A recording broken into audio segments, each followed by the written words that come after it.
kipas.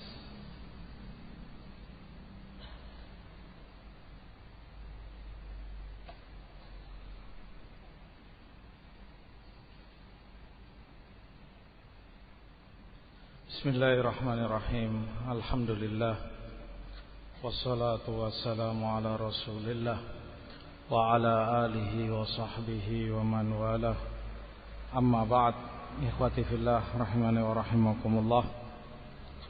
Melanjutkan kajian kita, sebab yang kedua yang menjerumuskan orang dalam fitnah adalah al-ifrat wa tafrid, berlebih-lebihan ataupun mengurangi dari apa yang diajarkan oleh syariat Allah,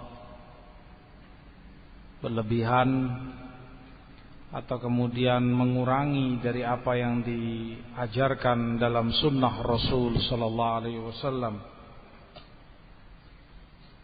Oleh sebab itu, al-ghulu, melampaui batas dalam perkara agama, merupakan bentuk kemaksiatan besar yang dilakukan oleh seorang hamba.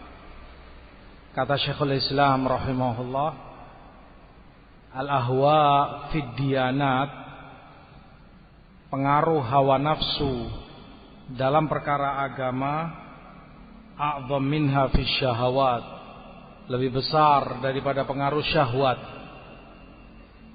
Pengaruh hawa, yaitu ghulu, berlebihan dalam mensikapi sesuatu, pengaruhnya lebih besar, lebih jelek daripada syahwat. Atau pengaruh berlebihan ini, perkara yang melampaui batas, lebih merusak agama seseorang dibanding syahwat.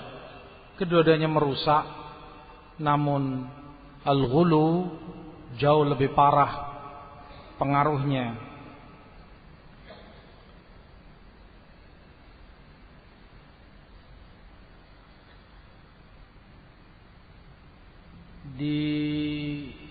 Disebutkan dalam tafsir surat Ali Imran, fa ammal ladzina fi qulubihim zayg, adapun orang-orang yang dalam hati mereka ada kesesatan, kata Imam Qatadah ketika membaca ayat ini, kalau bukan mereka itu Haruriyah, kaum Khawarij, dan Sabaiyah, pengikut Abdullah bin Saba al-Yahudi, maka tidak tahu lagi aku siapa mereka. yakni Khawarij maupun Thuwar, para pemberontak di masa Utsman, pengikut Abdullah bin Saba. Mereka adalah orang contoh, orang-orang yang dalam hatinya ada kesesatan, fi qulubihim zayg. Oleh sebab itu para ulama sebutkan bahwa kewajiban setiap muslim untuk mengenali batasan-batasan Allah, hududullah, hududus syara', batasan-batasan syariat. Allah sebutkan dalam ayat dalam Quran, wa tilka hududullah fala taqrabuha. Dan itu adalah batasan-batasan Allah, maka jangan kalian dekati. Wa tilka hududullahi fala ta'taduha. Dan itu adalah batasan-batasan Allah, maka jangan kalian lampaui. Dengan mengenali batasan, maka seseorang tidak akan mengeluarkan sesuatu yang di dalam batasan dan tidak akan memasukkan sesuatu yang di luar batas. Tidak ghulu, tidak pula jafa. Dengan mengenali batasan-batasan dalam syariat Allah, makanya Allah sebutkan fala ta'taduha, Jangan kalian melanggar, melampaui batasan itu. Layaknya kamu punya tanah, sebidang tanah yang ada batasannya. Dengan diletakkan batasan itu, kamu tidak ingin keluar dari hak milik kamu yang itu masih milik kamu. Sebagaimana pula kamu tidak ingin memakan tanah orang yang itu bukan hak milik kamu. Ada batasannya. Dengan mengenali batasan itu, orang tidak ghulu, tidak ifrat, tidak pula tafrid, tidak berlebihan, tidak pula mengurangi, tetapi i'tidal, sesuai yang diperintahkan oleh Allah dan Rasul sallallahu alaihi wasallam. Dia tidak mengeluarkan sesuatu yang dalam agama, tidak dia ingkari, tidak dia dustakan. Dia pula tidak akan memasukkan ke dalam agama sesuatu yang asing, kebid'ahan, syirik, dan yang lain yang bukan dari Allah dan Rasul. Tidak akan dia paksakan masuk dianggap sebagai agama.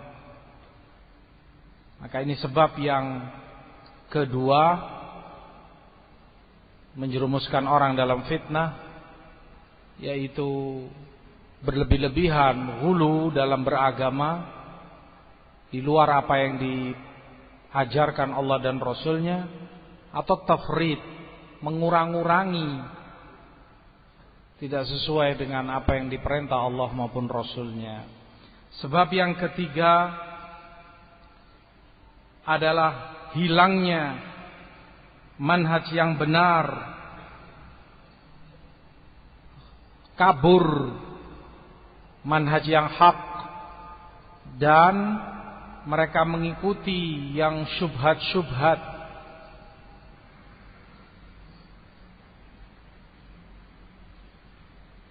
Kalau diamati firaq dhalah, firqah-firqah sesat yang ada, Haruriyah, Khawarij, Rafidhah, Mu'tazilah, Jahmiyah, Qadariyah, dan yang lain, semuanya tidaklah terjatuh dalam kesesatan mereka kecuali karena samar bagi mereka manhaj yang hak. Tidak ada yang membimbing mereka. Oleh sebab itu kata Ibnu Abbas ketika mendebat kaum Khawarij, kata beliau radhiyallahu taala anhuma, unduru ila ashabi Rasulillah sallallahu alaihi wasallam. Lihat oleh kalian para sahabat Rasulullah. Mereka para ulama, fuqaha umat ini. Walaisa fikum minhum ahad. Dan tidak ada satupun para sahabat itu ada bersama kalian. Tidak satupun dari para sahabat itu yang bersama kalian. Berarti tidak ada kebenaran bersama kalian. Syubhat ini yang kemudian menjerumuskan mereka dalam fitnah, kesesatan mereka, samar dan bahkan hilangnya marji'iyah, tempat untuk merujuk dalam problem mereka dan masalah keagamaan mereka. Dengan adanya ulama rabbaniyin, para masyayikh ahlus sunnah, mereka sebagai rujukan umat ini, seperti yang Allah sebutkan di ayat lain tentang mereka, wa idza ja'ahum amrun minal amni awil khaufi adza'u bih walau radduhu ila ar-rasuli wa ila ulil amri minhum la'alimahu alladhina yastanbitunahu minhum. Munafikin jika datang pada mereka perkara aman atau yang menakutkan, segera mereka sebarluaskan. Kalau saja mereka kembalikan itu kepada Rasul dan para ulama, pastilah tahu di kalangan para ulama itu yang ahli istinbat. Dicela oleh Allah munafikin karena tidak merujukkan, tidak mengembalikan perkaranya kepada para ulama ahli istinbat. Mereka para ulama adalah marji'iyah, tempat merujuknya umat ini. Selama ada mereka, ada tumaknina, ada ketenangan dalam hati umat. Kamu jika mendapati masalah dan tahu ada yang tempat mengadu, tenang kamu.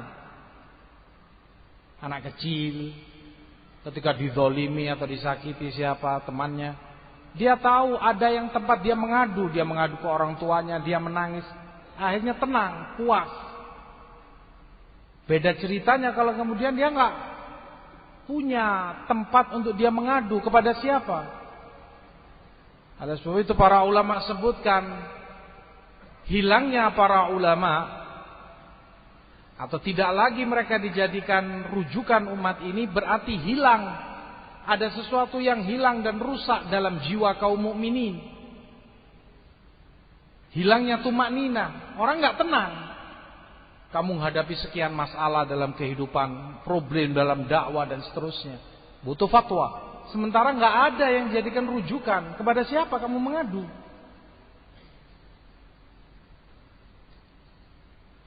Dan diangkatnya ilmu hukman secara hukum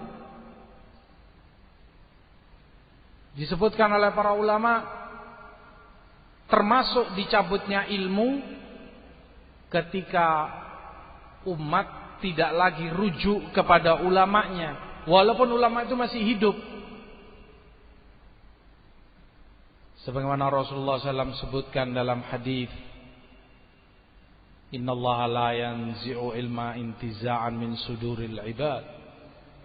Allah kalau mencabut ilmu tidak langsung dari dada hambanya, walakin biqabdil ulama, tapi dicabutnya dengan dimatikannya para ulama. Termasuk secara hukum tercabutnya ilmu walaupun ulamanya ada, namun tidak dijadikan rujukan. Nggak mau umat ini kemudian kembali ke mereka. Tidak ada lagi kepercayaan umat kepada mereka.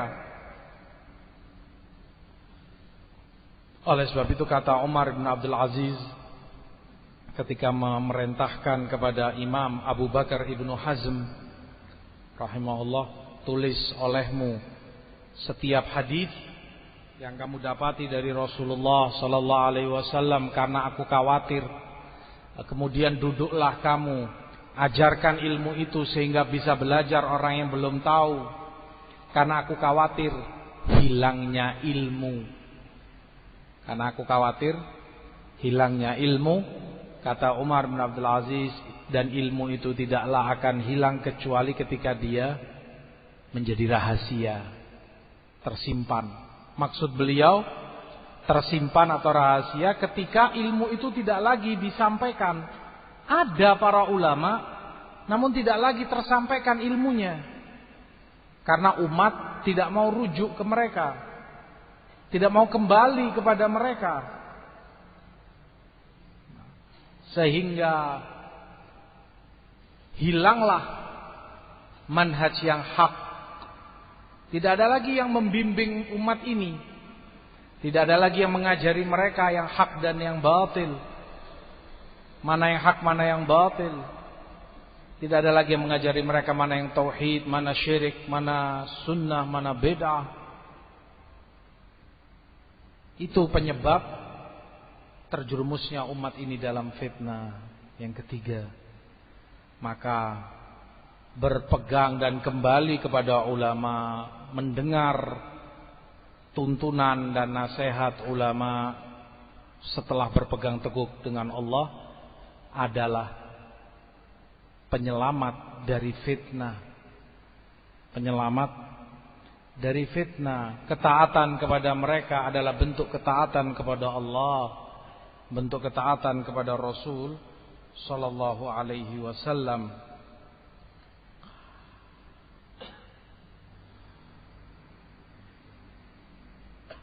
Disebutkan dalam riwayat di Sahih Muslim dari Yazid Al-Faqir. Kata Yazid Al-Faqir, aku termasuk orang yang mengikuti pendapat Khawarij, yakni mengkafirkan pelaku dosa besar di umat ini. Suatu ketika beliau masuk masjid, beliau dapati Jabir radhiyallahu taala anhu, sahabat, sedang duduk mengajarkan umat ilmu.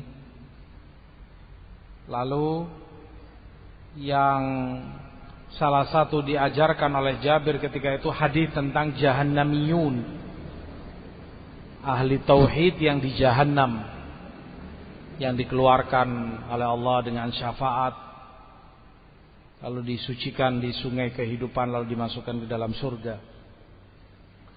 Mendengar itu kata Yazid Al-Fakir, bagaimana Anda sampaikan ini? Padahal Allah katakan dalam Quran, innaka man tudkhilin nar faqad akhzaita. Ya Allah, orang yang kau masukkan ke dalam neraka berarti engkau telah hinakan mereka. Orang yang kau masukkan ke dalam neraka berarti telah engkau hinakan mereka, ya Allah. Juga dalam firman-Mu, firman Allah, kullama aradu an yakhruju minha u'idu fiha.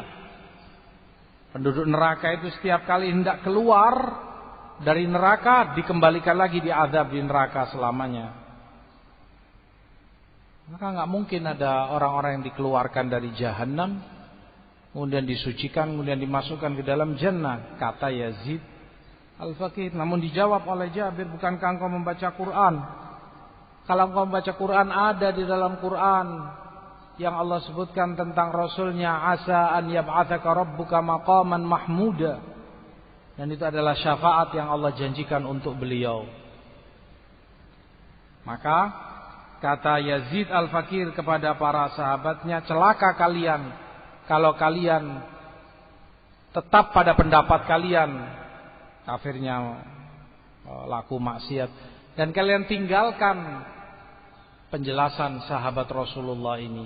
Semenjak itu beliau bertobat kepada Allah. Lihat, selesai masalah, selesai syubhat, terpatahkan dengan adanya ulama sahabat Rasul SAW.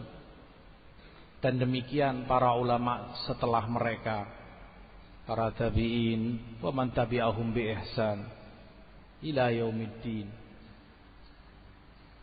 Terselesaikan problematika umat, terjawab segala syubhat mereka.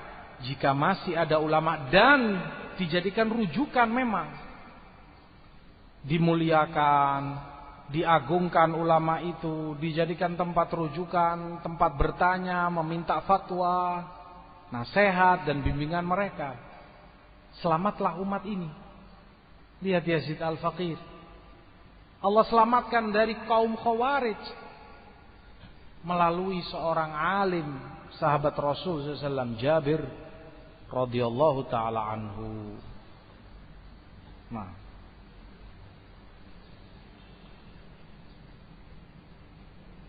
selain itu,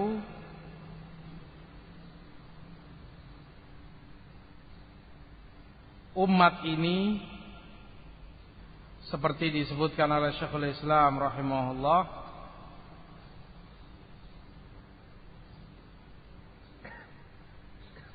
tidaklah mereka menyimpang dari jalan yang syar'i kepada jalan-jalan yang bid'ah, kecuali karena sebab kejahilan, jahil tentang syariat Allah, tentang sunnah, atau ajz, kelemahan mereka, ketidakmampuan mereka, atau memang gharadun fasid, tujuan yang jelek, tujuan yang rusak.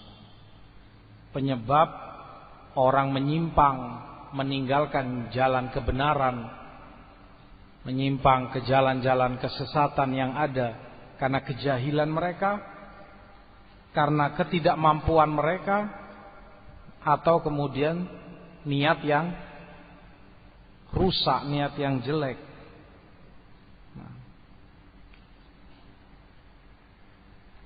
Perkara yang keempat, untuk menyingkat waktu, menyebabkan umat ini terjerumus di dalam fitnah adalah sikap tergesa-gesa dan tidak sabar dalam menghadapi segala sesuatu, terburu-buru.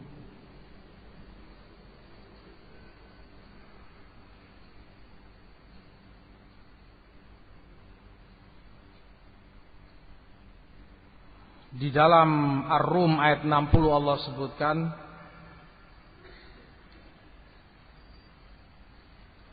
fasbir inna wa'dallahi haqq wa la yastakhiffannaka alladhina la yuqinun.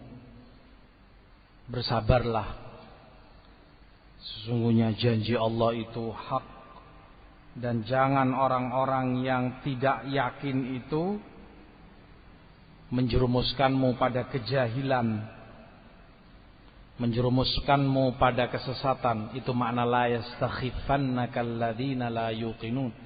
Artinya, kata Imam Baghawi, jangan sampai mereka orang yang tidak yakin membuat kamu berbuat kejahilan, membuat kamu terkondisikan untuk mengikuti hawa nafsu kamu, mengikuti kesesatan dan penyimpangan, tergesa-gesa karena melihat sepak terjang mereka, orang-orang yang tidak yakin. Kamu terprovokasi melihat sikap mereka, melihat ucapan mereka, sehingga kamu terdorong berbuat sesuatu dengan kejahilan, berbuat sesuatu dengan penyimpangan. Ini yang dilarang, diingatkan oleh Allah. Fasbir, sabarlah kamu, janji Allah itu pasti hak. Wala yastakhiffannaka alladhina la yuqinun. Dan jangan sekali-kali orang yang tidak yakin itu membuat kalian melakukan kejahilan atau tindakan yang sesat. Kata Imam Ibnul Qayyim rahimahullahu ta'ala, barang siapa yang mengamati apa yang terjadi di dalam dunia Islam semenjak dulu, setelah masa sahabat, tabi'in, fitnah-fitnah yang terjadi dari peperangan, pertempuran, pertumpahan darah, bid'ah, syirik, dan segala bentuk fitnah yang ada. Yang mengamati semua itu, baik fitnah yang kecil ataupun yang besar, kata Imam Ibnul Qayyim, penyebabnya karena mereka melalaikan perkara ini. Mereka sia-siakan perkara ini. Mereka tidak sabar dan mereka terburu-buru dalam bertindak dan melakukan sesuatu.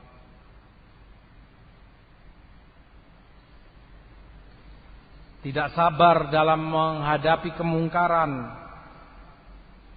maka mereka reaksi, memaksa menghentikan kemungkaran itu dengan mengakibatkan terjadinya kemungkaran yang jauh lebih parah, seperti yang terjadi di masa-masa belakangan pemerintahan yang ada, Umayyah, Abbasiyah.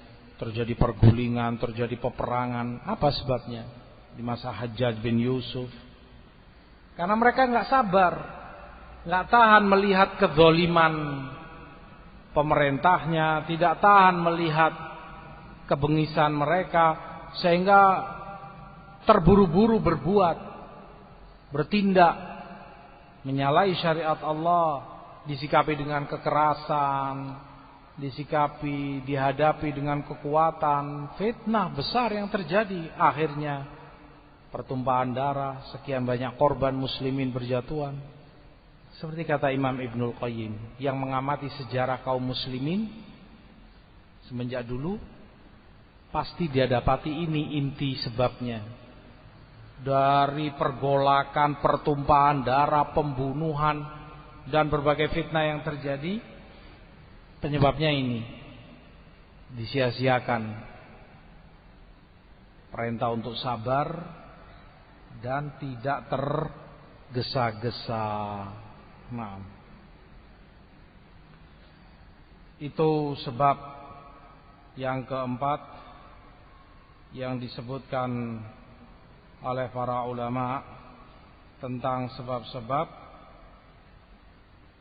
yang menjerumuskan seseorang dalam lembah fitnah dan kejahatan yang tiada henti. Nasallallahu alaihi wasallam.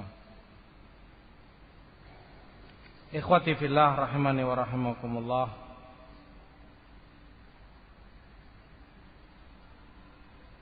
Demikian pula disebutkan oleh para ulama, kalau ada sebab yang menjerumuskan orang dalam fitnah, tentunya di sana ada pula mawani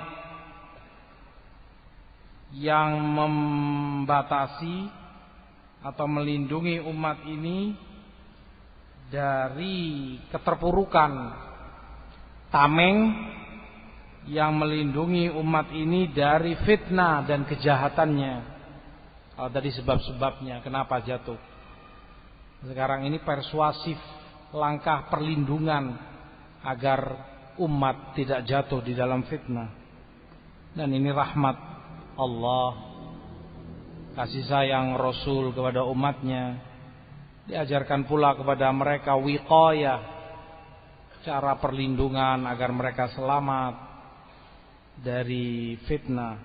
Yang pertama adalah kembali dan berpegang dengan Quran dan Sunnah dengan benar, dengan jujur,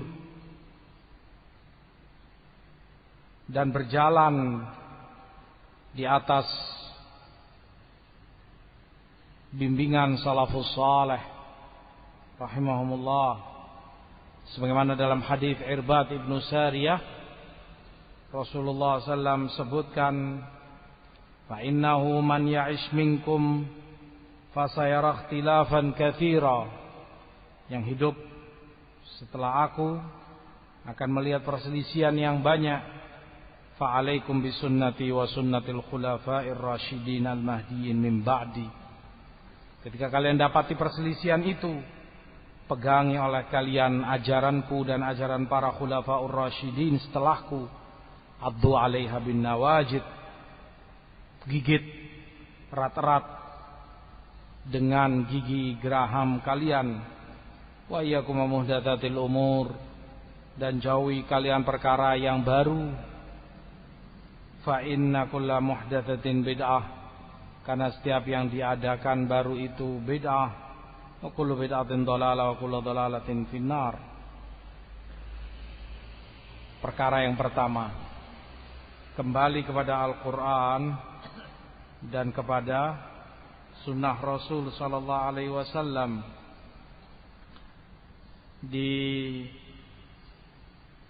Disebutkan oleh para ulama bahwa ulama ahlus sunnah meletakkan kaidah-kaidah mulia, kaidah-kaidah penting yang dengannya seorang muslim punya pegangan dalam berjalan dengan bimbingan kaidah-kaidah para ulama tersebut. Bagi talibul ilm yang belajar dan menuntut ilmu syar'i, kata Imam Ibnul Qayyim rahimahullah, Allah subhanahu wa ta'ala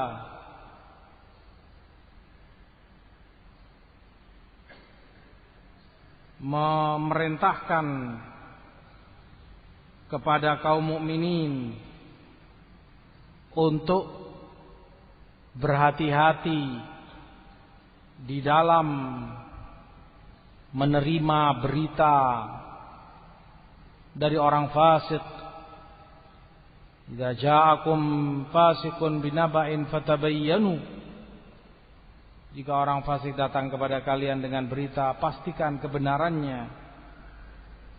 Seperti disebutkan oleh Imam Ibnu Sirin, dulu kami tidak pernah bertanya tentang sanad, tapi ketika terjadi fitnah, mereka pun, yakni kami para ulama tabi'in, bertanya, memastikan, sammilana rijalakum, sebutkan pada kami perawi-perawimu.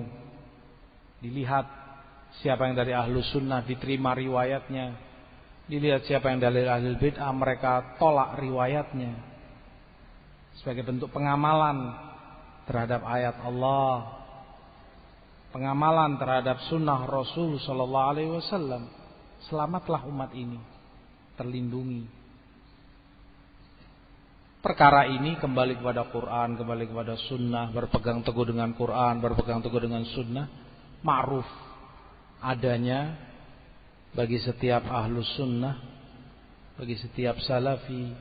Tetapi yang jadi masalah adalah as-sidqu ma'allah, kejujuran,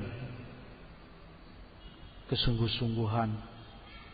Benarkah dia orang yang betul-betul kembali kepada kitab Allah, berpegang teguh dengannya, kembali dan berpegang teguh dengan ajaran Rasul SAW? Perlu kejujuran, kesungguh-sungguhan. Dengan itu berarti dia siap untuk dikoreksi, siap untuk disalahkan. Kalau memang itu menyalahi Quran dan Sunnah, kejujuran ini yang tidak dimiliki oleh banyak umat ini. Permasalahannya terletak pada kejujuran mereka. Padahal kejujuran itu perintah Allah.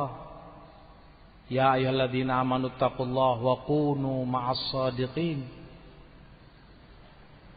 Jadilah kalian bersama orang-orang yang jujur.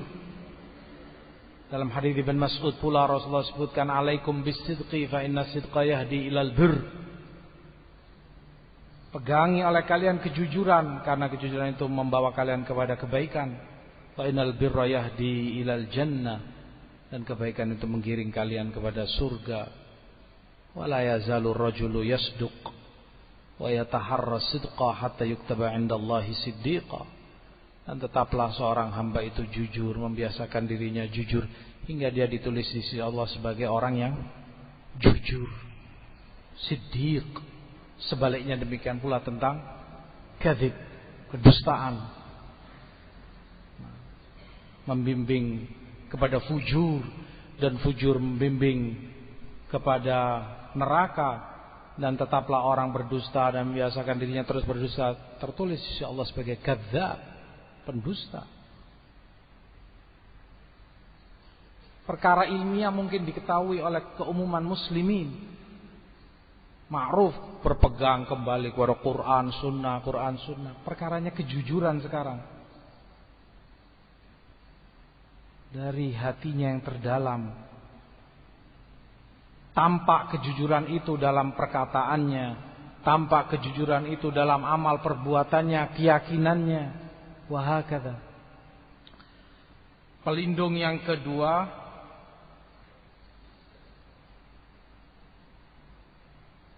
adalah memikirkan akibat, memikirkan dampak. Itu melindungi orang untuk tidak terjatuh dalam fitnah. Fikirkan jauh ke depan. Kalau kamu ucapkan ini, kalau kamu lakukan ini, apa dampaknya? Apa akibatnya? Apakah lebih besar maslahatnya, banyak kebaikannya untuk kamu, untuk saudara kamu, atau sebaliknya lebih banyak madaratnya? Mempertimbangkan apa yang akan terjadi ke depan, itu membantu, sangat membantu seorang muslim terlindungi dari fitnah. Jadi dia tidak gegabah. Dia bukan orang yang semaunya, mau berkata sekarang dia katakan sekarang, mau dia perbuat sekarang dia perbuat sekarang, kemudian menyesal. Waduh, afwan, mana nggak ngira seperti ini. Dan berkali-kali seperti itu. Ya saya kira begini, saya maksudkan begitu. Ya akhi, kamu Allah kasih pikiran, Allah kasih akal. Pertimbangkan apa sekiranya yang akan terjadi akibatnya. Walaupun nafsu dan hawa kamu menginginkan untuk melakukan itu, tapi pikirkan akibatnya.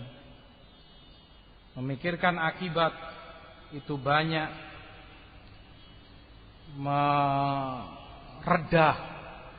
meredam umat ini agar tidak terjatuh dalam fitnah. Demikian disebutkan lebih terperinci oleh Imam Ibnul Qayyim rahimahullah ketika beliau bicarakan kaidah dar'ul mafasid muqaddamun ala jalbil masalih. Menolak mafsadah itu lebih diutamakan daripada mendatangkan maslahat. Berarti difikirkan apa lebih besar maslahannya atau mafsadahnya, agar tidak terjadi fitnah. Beliau contohkan seperti peperangan di Mekah atau awal-awalnya Allah larang kaum mukminin para sahabat untuk berperang dikala mereka lemah. Ya Allah perintah mereka untuk memaafkan, ngalah dari gangguan dan kedzaliman kufar musyrikin demi menjaga kehormatan mereka, perempuan-perempuan mukminat, iman mereka. Darul mafsadah, menepis kerusakan itu lebih diutamakan dalam syariat daripada mendatangkan maslahat. Walaupun memerangi mereka maslahat, memerangi kufar, tetapi dilarang oleh Allah. Wah, kata beberapa contoh lain beliau sebutkan juga di dalam kitab beliau I'lam Muwaqqi'in. Asy-syahid bahwa yang melindungi seorang muslim dari fitnah adalah memikirkan dampaknya. Kalau kamu nggak paham, kamu bisa konsultasi, tanya kepada yang lebih mengerti. Masalah ini begini, kalau saya begini bagaimana, kalau saya begitu, kalau saya ucapkan ini, kalau saya lakukan itu, menurut antum bagaimana? Sisi positifnya, negatifnya, maslahatnya, mafsadahnya. Kamu akan terbimbing, tidak gegabah, nggak pakai perhitungan mau melakukan apa dilakukan, mau berkata apa dikatakan. Lah, bukan demikian sunnah mengajarkan kepada kita. Perkara yang ketiga adalah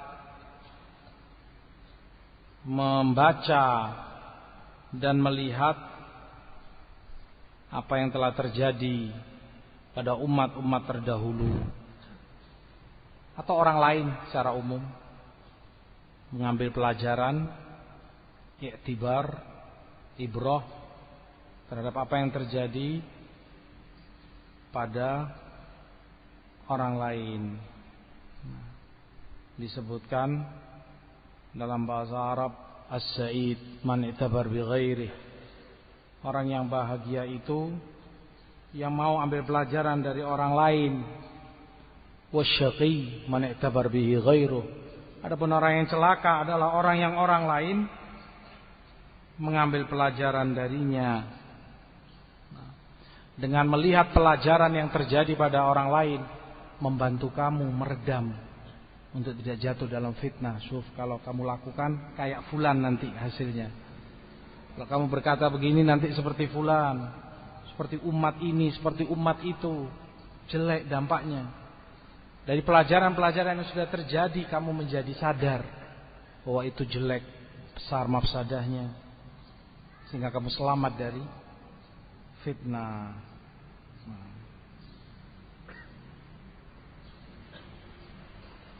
Ikhwati fillah, rahimani wa rahimakumullah. Dalam perkara fitnah ini pula, yang tidak kalah pentingnya yang disebutkan oleh para ulama adalah mengekang perasaan serta bisikan jiwa kamu sendiri yang tidak didukung oleh syariat, sekaligus tenang dalam menghadapi segala sesuatu. Jangan emosional, jangan reaksioner, tenang. Hadapi dengan tenang, lihat, baca situasinya, pelajari. Jangan sekali-kali kamu terpengaruh karena perasaan kamu. Terbawa perasaan kamu mengkondisikan kamu untuk begini, untuk begitu. Jangan.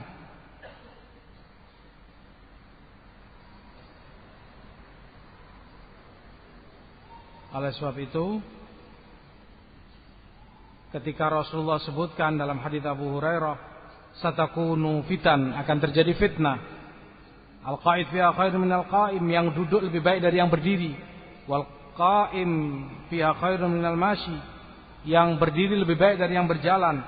Wal mashi fiha khairun minas sa'i, yang berjalan lebih baik daripada yang lari. Al-hadits, man yatasharraf laha tastashrifu, yang mencari-cari fitnah akan dia dapati fitnah itu. Faman wajada malja'an aw ma'adan falyu'id bihi, falya'ud bihi. Barang siapa yang mendapati tempat berlindung, cepat dia berlindung ke situ. Kata Hafidz Ibnu Hajar rahimahullah, makna hadis, sebagian umat ini lebih berat perkara fitnahnya dibanding yang lain. Maka yang paling berat ada yang lari kepada fitnah dengan penuh semangat, naudzubillah, mendatangi fitnah. Dan itu lebih mengangkat fitnah itu sendiri.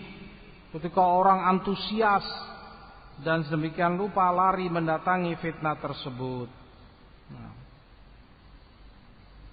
Tetapi dengan ketenangan, lihat yang Rasulullah sebutkan, yang duduk lebih tenang dari yang berdiri. Yang berdiri lebih tenang dari yang berjalan.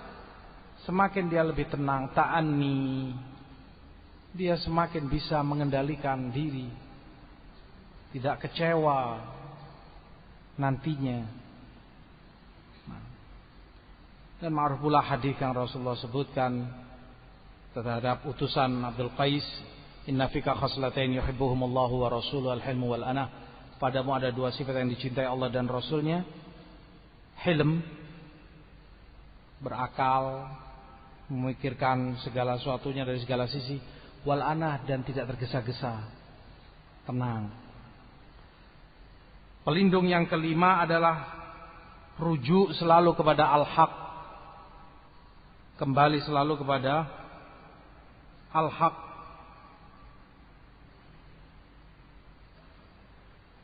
Disebutkan di dalam riwayat Abu Ya'la dalam musnadnya, ketika Ali radhiyallahu ta'ala dan Abdullah ibnu Zubair, terjadi perselisihan di antara mereka, peperangan Jamal. Disebutkan, kata Ibnu Zubair, Ali berkata kepadaku, wahai Zubair, Ibnu Zubair,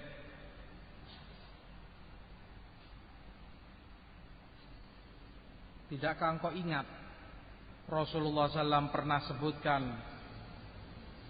innaka tuqatuluni wa anta zalim, bahwa engkau akan memerangi aku. Sudah disebutkan oleh Rasulullah dalam keadaan kamu yang zalim, kamu yang salah. Tidakkah kau ingat apa yang disabdakan Rasulullah ini? Kata Zubair radhiyallahu taala anhu, betul aku ingat, dan subhanallah, aku tidak ingat kecuali sekarang ini ketika engkau ingatkan. Dan seketika itu Zubair berkemas, mengambil barang-barangnya, meninggalkan tempat, pulang.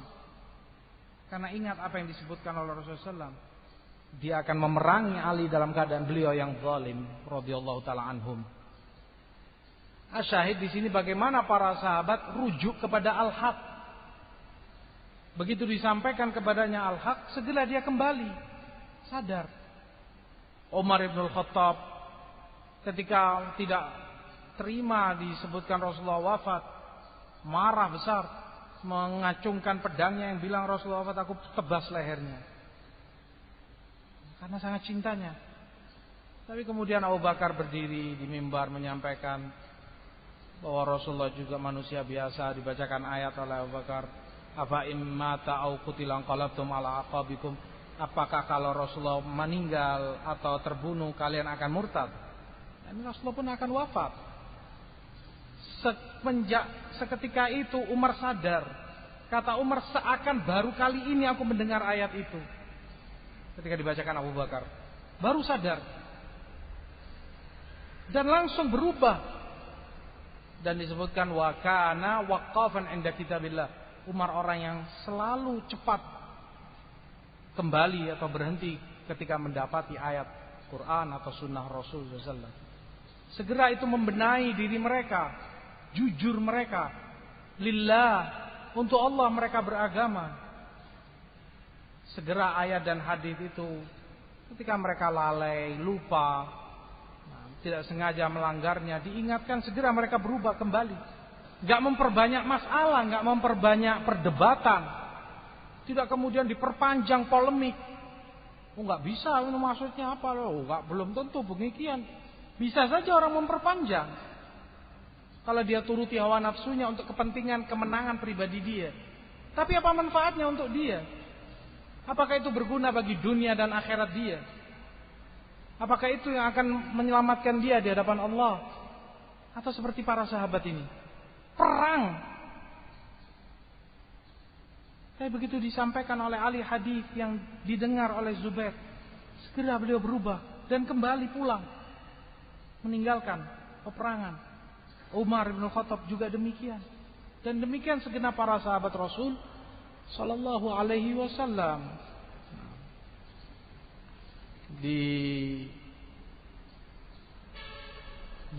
sebab atau di pelindung yang ke-7 adalah dekat umat ini kepada penasehat-penasehatnya, yaitu para ulama.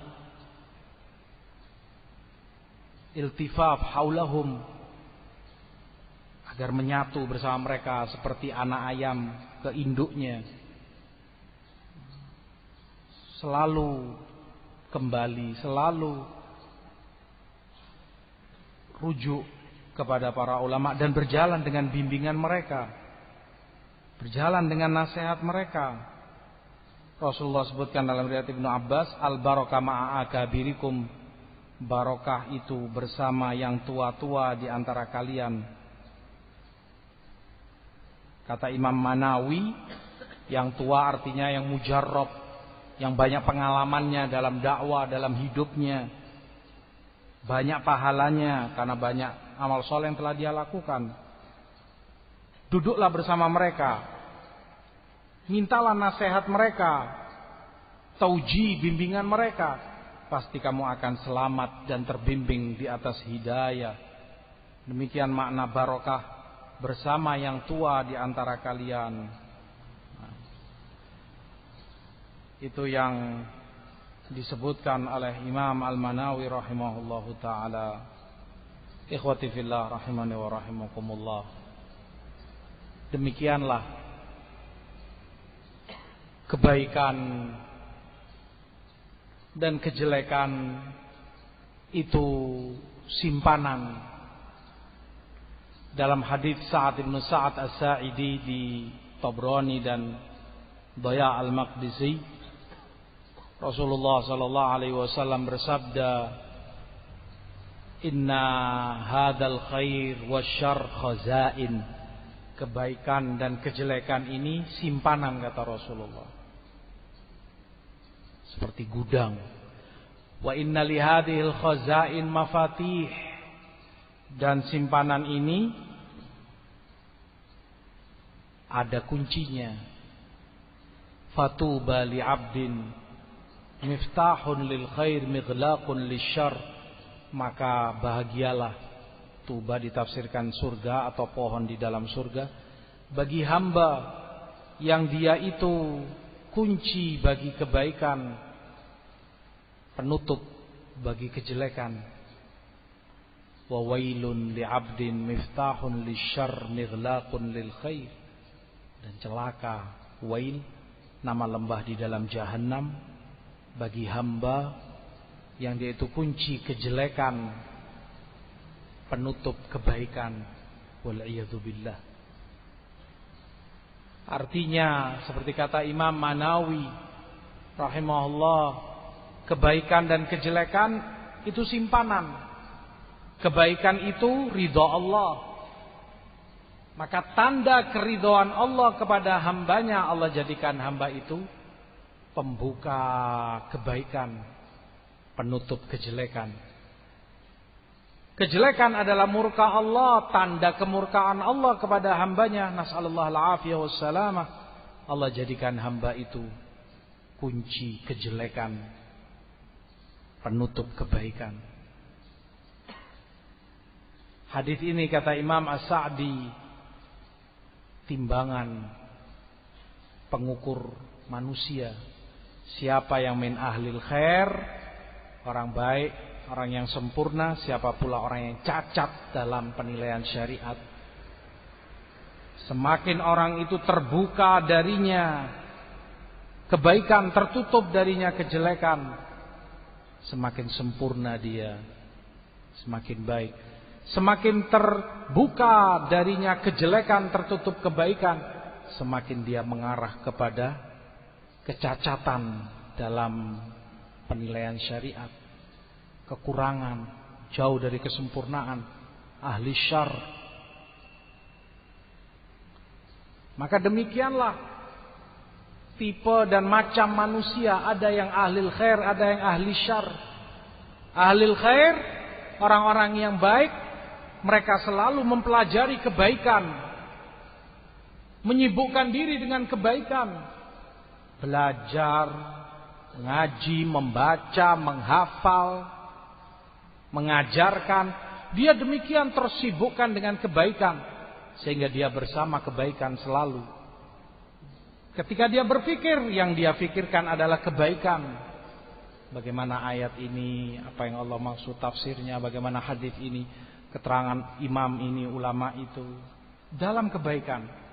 Sehingga yang tersimpan dalam dadanya adalah kebaikan. Maka ketika dia berkata, yang terucap darinya adalah kebaikan. Jika dia berbuat, yang dia perbuat adalah kebaikan.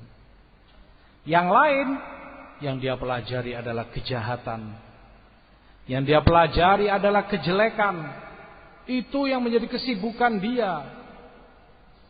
Bersama orang-orang yang jelek, bersama orang-orang yang jahat, ahli betul dalam kejahatannya, ahli betul dalam kejelekannya, banyak triknya, banyak idenya dalam kejelekan. Waliyadzubillah. Dan yang tersimpan dalam dadanya adalah kejelekan. Kalau dia berpikir, yang dia pikirkan adalah kejelekan, maka jika berkata, yang dia katakan adalah racun yang berbahaya bagi orang lain, merugikan orang, mencelakakan orang, menjauhkan orang dari Allah. Jika dia berbuat, perbuatannya pun demikian, kejelekan. Maka begitulah orang, kata Imam Sa'di, ada di antara mereka yang kunci kebaikan. Maka dia membuka apa yang tersimpan dari kebaikan ini.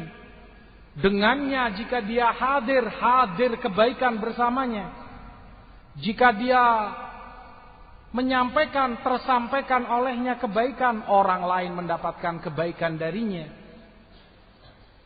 Bertambah keilmuan mereka, bertambah iman mereka, bertambah kedekatan mereka, takwa mereka kepada Allah. Karenanya dia pemegang kuncinya. Gudang kebaikan ini dia buka sehingga terpancar kebaikan kepada umatnya. Dia sekaligus penutup kejelekan. Dia gembok rapat-rapat simpanan-simpanan kejelekan. Tidak dia buka. Dia jauhkan umat dan saudara-saudaranya dari kejelekan. Dia tidak ingin mereka terjerumus dalam fitnah. Dia selamatkan. Mengajari mereka persatuan, persaudaraan di atas sunnah dan hak. Kalau ada jika sedikit bibit yang memicu permusuhan dan kebencian, segera dia redam, dia islahkan. Nah, wahakadha. Mengajak mereka untuk bertauhid, kembali sunnah, taat kepada Allah dan Rasul, dan begitu seterusnya. Ada pula dari manusia itu yang na'udzubillah, ahli syarr, spesialis ahli dalam kejelekan. Kunci simpanan kejelekan ada di tangannya. Dia buka simpanan kejelekan itu sehingga terbuka lebar-lebar kejelekan untuk umatnya, untuk saudaranya. Maka jika dia hadir, yang hadir bersamanya adalah kejelekan. Jika dia berbicara, yang tersampaikan adalah kejelekan, yang memicu permusuhan, yang mendatangkan kebencian, menjerumuskan mereka dalam fitnah. Fitnah dia, na'udzubillah, satu orang namun mampu mempengaruhi kejelekan kepada sekian banyak orang. Kacau dijadikan suasana olehnya. Bukan di satu kota kecil, negeri bisa heboh hanya karena satu orang. Kunci kejelekan dia, terpancar darinya kejelekan, tersampaikan sekian kejelekan olehnya, sehingga orang selalu mendapat kejelekan. Semakin jauh mereka dari Allah, semakin jauh mereka dari takwa, dari iman, tidak menambah ilmu mereka, tidak menambah amal soleh mereka, tidaklah menambah kecuali kejelekan bagi mereka, dunia dan akhirat mereka. Demikian kata Imam Nasir As-Sa'di rahimahullah. Nah, maka berusahalah masing-masing kita untuk menjadi orang-orang yang dia itu kunci kebaikan dan gembok penutup kejelekan semampu kita. Segala yang mendatangkan kejelekan, memicu permusuhan, kebencian, perpecahan, perselisihan, redam, tutup rapat-rapat. Segala yang itu kebaikan, kembali kepada Allah, kembali kepada sunnah Rasul SAW, kembali kepada para ulama dan masyayikh. Bukalah lebar-lebar, karena itu manfaat bagi orang lain, bagi banyak saudaramu.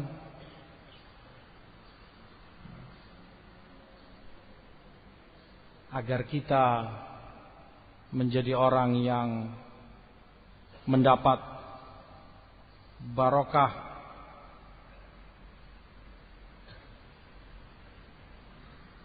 mendapat barokah dari Allah, diridhoi olehnya, menjadi kunci-kunci kebaikan, penutup-penutup kejelekan. Kullun nasi yaghdu faba'i'un nafsahu famu'tikuha au mubikuha. Setiap orang Rasulullah sebutkan pasti berbuat, pasti dia beraktivitas, beramal. Tinggal permasalahannya yang dia amalkan, apakah itu untuk memerdekakan dirinya, menyelamatkan dirinya dari neraka, dari murka Allah, ataukah yang dia lakukan itu menjerumuskan dirinya dalam kemurkaan Allah, dalam azab Allah. Nah, tergantung. Ada yang perbuatannya, ucapannya, amalannya agar mendapat ridha Allah, barokah darinya, keselamatan dari neraka, dan mendapatkan kemenangan di dalam surga. Ja'alanallahu wa iyyakum minhum. Ada pula dari mereka yang berbuat, tetapi perbuatannya merusak dan mencelakakan dirinya sebelum orang lain. Dia celakakan dalam kemurkaan Allah dan menuju neraka jahannam wal'iyadu billah. Pasti berbuat orang, gak ada orang diam termenung. Pasti dia berbuat, ada yang dia lakukan. Maka pastikan apa yang kamu lakukan. Berhati-hatilah kemana arah kamu berjalan, kemana arah kamu melangkah, apa yang kamu perbuat, apa yang kamu katakan. Agar itu semua sesuatu yang memerdekakan diri kita dari api neraka menuju ridha Allah dan surganya. Wallahu ta'ala alam wa sallallahu ala nabina Muhammad. Subhanaka wa bihamdika la ilaha illa ant, astaghfiruka wa atubu ilaik. Kurang dan lebihnya saya mohon maaf. Wa akhiru da'wana anil hamdulillahi rabbil alamin.